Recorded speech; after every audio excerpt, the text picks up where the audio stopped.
активни средби изминатиот период со пазарџиите, со пензионерите? Влегувате ли во некоја веќе отворена кампања за избори? Навистина јас не би го гледал изминатиот период во таа насока. Ние затоа рековме премовираме еден нов пристап со граѓаните во Република Македонија. Сите оние целни групи, сите оние групи на граѓани кои што навистина наидуваат на неразбирање од страна на владата на СДСМ и Зоран Заев, каде што гледаме дека имаме погрешни политики кои што нив ги тангираат.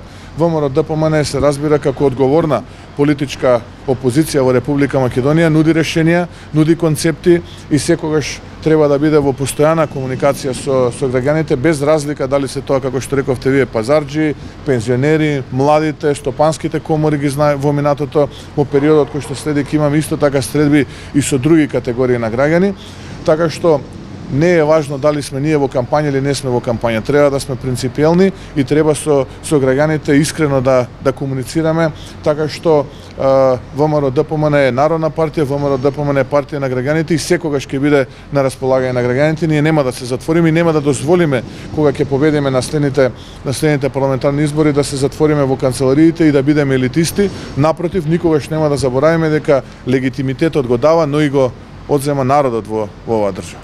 Политичко прашање, изјавивте дека ја почитувате професорката Силјановска, но дали тоа значи дека може да биде и таа председателски кандидат на ВМРО-ДПМН?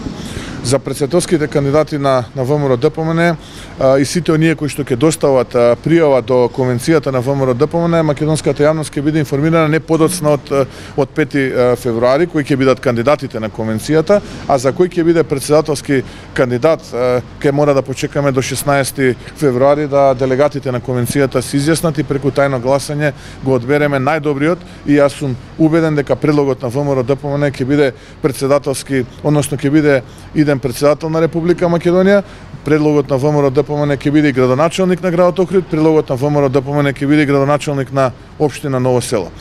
Така што сето ова кое што го збориме го темелиме на целокупната навигација која што ја добиваме изминатиот период. Не е ова политиканство, не е ова оптимизам кој што се темели на еуфорија, туку напротив на факти и понуда која што ВМРО-ДПМН како политичка партија, еве како што вие рековте, во изминатиот период на сите овие следби со граѓани ја презентира пред граѓаните и ја добива онаа емоција од страна на граѓаните. Така и ќе продолжиме, ќе работиме пеколно тешко во периодот кој што следи да сите овие напластени проблеми кои што ги има ова општество, а се резултат на погрешните политики на владата на СДСМ и Зоран Заев, ги решиме.